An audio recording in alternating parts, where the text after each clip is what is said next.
I've been dreaming on in my head like I've seen it. A life worth living is a life with meaning. I'll do.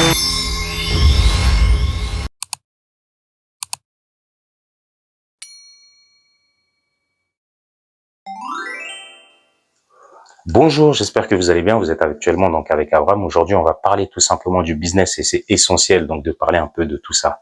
Vous avez vu ce qui s'est passé en fait avec Dangote. Pour moi, ce qui se passe avec Dangote, je veux vous parler d'une figure emblématique du monde des affaires en Afrique, Aliko Dangote. Vous connaissez peut-être son nom, mais comprenez-vous vraiment les défis auxquels il fait face aujourd'hui? Aliko Dangote, l'un des hommes les plus riches du continent, est un symbole de réussite et d'innovation. Son empire, qui s'étend des cimenteries à l'agroalimentaire, a transformé des millions de vies à travers l'Afrique.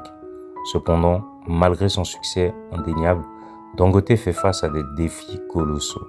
Ces défis ne viennent pas seulement de la concurrence internationale ou des fluctuations économiques mondiales. Non, il doit également affronter des sabotages internes et externes.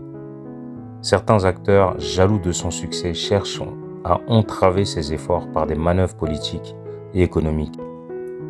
Pourquoi est-il important de conscientiser les gens à cette situation? Parce que le succès de Dangote n'est pas seulement le sien, c'est un symbole de ce que l'Afrique peut accomplir. C'est une source d'inspiration pour des millions de jeunes entrepreneurs qui voient en lui la preuve que tout est possible. Nous devons comprendre que l'essor de leaders comme Dangote est crucial pour le développement de notre continent. Leur réussite doit être protégée et soutenue, non entravée par des sabotages ou des rivalités inutiles. En tant que communauté, nous avons la responsabilité de soutenir nos champions économiques et de dénoncer les actions qui cherchent à les affaiblir. Pour ceux qui regardent cette vidéo, je vous invite à réfléchir à l'impact de ces sabotages sur l'avenir de l'Afrique. Ne laissons pas les jalousies et les rivalités personnelles entraver notre progrès collectif. Soutenons nos entrepreneurs, célébrons leur succès et apprenons de leurs erreurs. Ensemble, nous pouvons bâtir un continent plus fort et plus prospère. Merci pour votre attention et n'oubliez pas de vous abonner, de liker et de partager cette vidéo pour sensibiliser le plus grand nombre à cette cause essentielle. C'est tout simplement donc le fait que beaucoup de personnes sont malhonnêtes, beaucoup de personnes en Afrique surtout n'ont pas besoin et n'ont surtout pas envie de vous voir évoluer. Beaucoup veulent tout simplement vous voir échouer et c'est comme ça la vie, ça fonctionne comme ça. Il y en a beaucoup qui vous soutiennent, mais ils vous soutiennent tout simplement, j'ai envie de vous dire, par des intérêts autres. Donc voilà, et après le monde il fonctionne comme ça, hein. C'est un jeu pour lequel il faut jouer, voilà, ça fait partie de la vie. Les gens sont là pour les intérêts, vous le savez, et donc soit ça vous arrange également et donc vous fonctionnez avec eux, et soit ça ne vous arrange pas, donc voilà, vous mettez un terme, ou vous décalez, ou vous coupez. Les gens sont là pour tout simplement voir ce que vous êtes capable de leur proposer.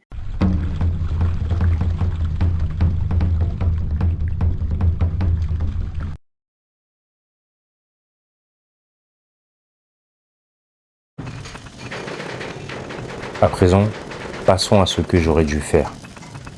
Du moins l'erreur que je n'aurais pas dû commettre.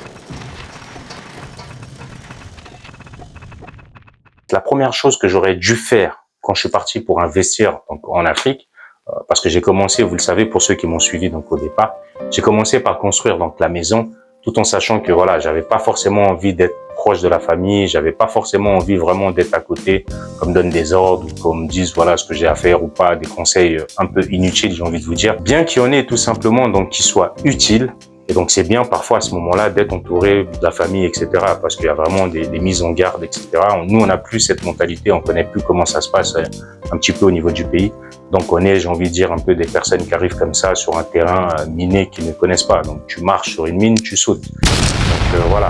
L'objectif est tout simplement de pouvoir acquérir un maximum de connaissances. Donc, je vous disais tout simplement que j'ai commencé donc par construire la maison. Et donc, ça, c'était la première erreur. Pourquoi?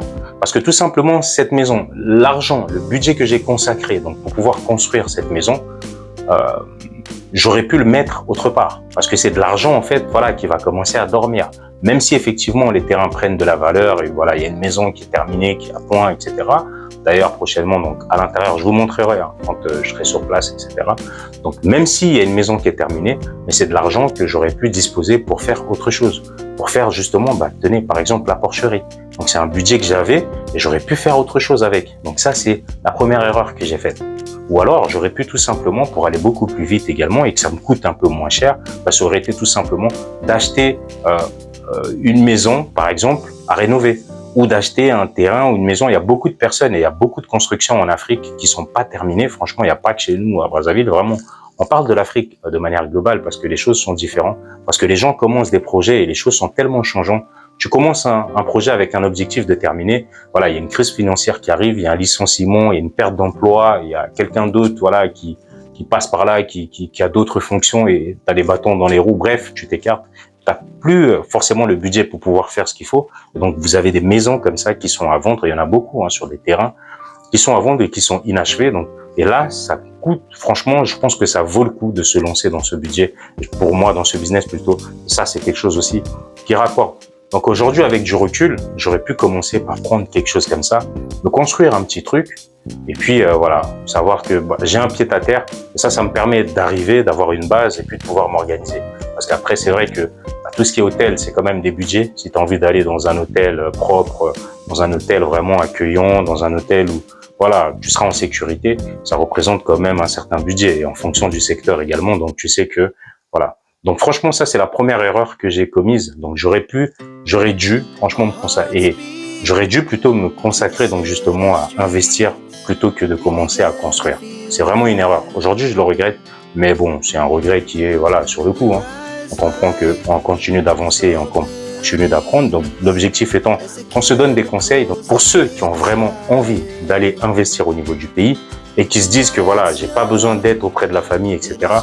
Pensez à prendre quand même quelque chose où il y a par exemple une dépendance ou autre, même un petit studio, etc. Avec une grande maison, même si elle est inachevée, et à ce moment-là, vous commencez par le studio.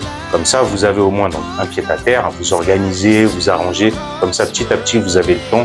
Et puis l'argent que vous aurez pu consacrer justement pour construire une nouvelle maison, vous mettez ça de côté, vous investissez dans un business qui va vous rapporter lui de l'argent et qui peut aussi vous permettre de financer tout simplement les travaux de cette maison. Voilà.